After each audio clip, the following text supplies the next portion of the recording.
നമസ്കാരം. വയനാട് ദുരന്തത്തെ ഓൾമോസ്റ്റ് എല്ലാവരും മറന്ന മട്ടാണ്. ഇപ്പോൾ അതിനെക്കുറിച്ച് ചർച്ചകളൊന്നുമില്ല. അവിടുത്തെ പുനരധിവാസം എന്തായി, ദുരിതാശ്വാസ ക്യാമ്പുകളിൽ പാർക്കുന്ന ആളുകളുടെ അവസ്ഥ ഇപ്പോഴെങ്ങനെ, അവർ തിരികെ ഭവനത്തിലേക്ക് മടങ്ങിപ്പോയോ, ഇപ്പോൾ എത്ര പേര് ദുരിതാശ്വാസ ക്യാമ്പിലുണ്ട്, അവർക്ക് കൃത്യമായ സഹായങ്ങൾ എത്തുന്നുണ്ടോ, ഇത്യാദി കാര്യങ്ങളൊന്നും ഇന്ന് വാർത്താ മാധ്യമങ്ങളിൽ ചർച്ചയിലില്ല. ചലച്ചിത്ര മേഖലയിൽ നേരിട്ട പ്രതിസന്ധി വന്നതോടുകൂടെ എല്ലാവരുടെയും ശ്രദ്ധ അതിലേക്ക് മാറിയിരിക്കുക.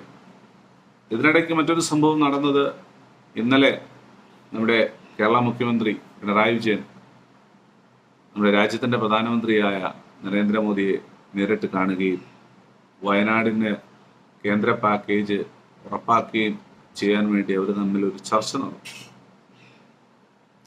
അപ്പോൾ കേരളത്തിൽ നിന്നുള്ള വിശദമായ റിപ്പോർട്ട് ലഭിച്ചതിന് ശേഷം അതിന്മേലൊരു തീരുമാനമെടുക്കും എന്നാണ് അറിയാൻ കഴിയുന്നത്. ഏതായാലും ഈ പുനരധിവാസ പാക്കേജിന് വേണ്ടി 2000 കോടിയാണ് ആവശ്യപ്പെട്ടിരിക്കുന്നത്. അതിലെത്ര അവർ കൊടുക്കും, എന്താകും അതിനെ തുടർന്നുള്ള നടപടികൾ, തീരുമാനങ്ങൾ, അതിനി കാലതാമസം ഉണ്ടാകും എന്നുള്ളതൊക്കെ നമ്മൾ ഇനി നോക്കിക്കേണ്ടതായിട്ടുണ്ട്. നശിച്ച് ഒന്നുമില്ലാതായി മാറിയ വയനാടിൻ്റെ ഭൂപ്രകൃതി വീണ്ടെടുക്കുവാനും പുനരധിവാസം യാഥാർത്ഥ്യമാക്കുവാനും ഭഗീരഥ പ്രയത്നം തന്നെ ആവശ്യമായിട്ടുണ്ട്. അവിടെ ഒരു സിറ്റി വീണ്ടും രൂപപ്പെടണം, അല്ലെങ്കിൽ ജനവാസ മേഖലയായി അത് വീണ്ടും പുനർക്രമീകരിക്കപ്പെടണം. അവിടെ നഷ്ടപ്പെട്ടതൊക്കെ മടങ്ങി ലഭിക്കണം. വിദ്യാലയങ്ങൾ, മറ്റ് സർക്കാർ സ്ഥാപനങ്ങൾ,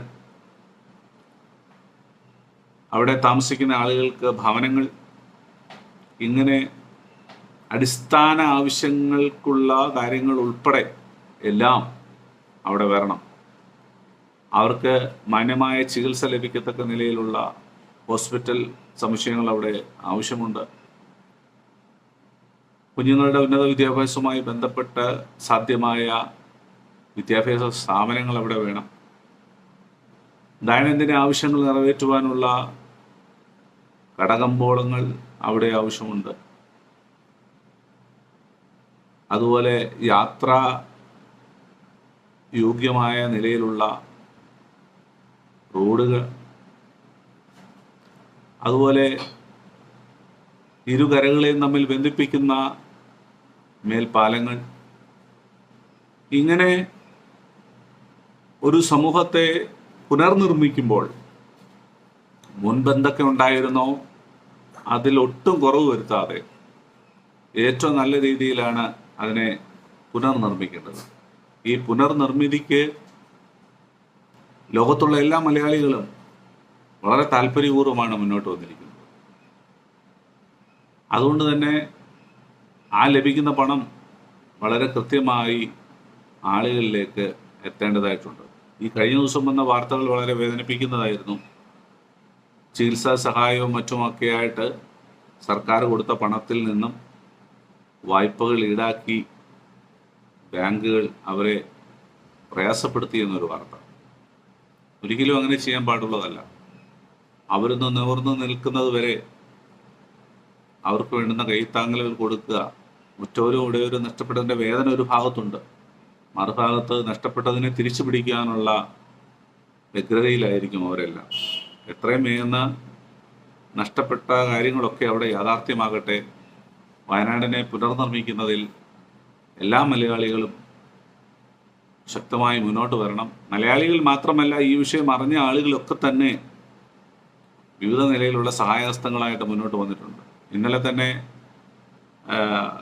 ഉത്തർപ്രദേശ് മുഖ്യമന്ത്രിയായ യോഗി ആദിത്യനാഥ് ഉത്തർപ്രദേശ് സർക്കാർ 10 കോടി രൂപ വയനാടിൻ്റെ പുനരധിവാസത്തിന് വേണ്ടി കൊടുക്കാൻ താല്പര്യപ്പെട്ടതിനെക്കുറിച്ച് അറിയാം. അപ്പോൾ മറ്റ് സംസ്ഥാനങ്ങൾ, മറ്റ് രാജ്യങ്ങളൊക്കെ ഇതിൻ്റെ പുനർനിർമ്മിതിക്ക് വേണ്ടി സഹായങ്ങളുമായിട്ട് മുന്നോട്ട് വരും എന്ന് നമുക്ക് വീണ്ടും പ്രതീക്ഷിക്കാം.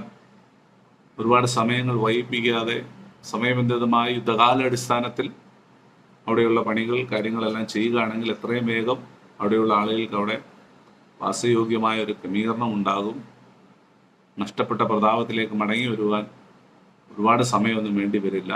അതിന് എല്ലാ മലയാളികളും സാധ്യമായ മറ്റെല്ലാ പ്രിയപ്പെട്ടവരും അതിനുവേണ്ടി മുന്നിട്ട് വരണമെന്നുള്ളതാണ് ഈ വീഡിയോയിലൂടെ പറയുവാനായിട്ട് ആഗ്രഹിക്കുന്നത്. ഏതായാലും ഒരു പുനർനിർമ്മിതി അധികം താമസിയാതെ തന്നെ യാഥാർത്ഥ്യമാകുമെന്ന് നമുക്ക് പ്രതീക്ഷിക്കാം. വീണ്ടും പുതിയൊരു വീഡിയോയിൽ കാണാം. നന്ദി, നമസ്കാരം.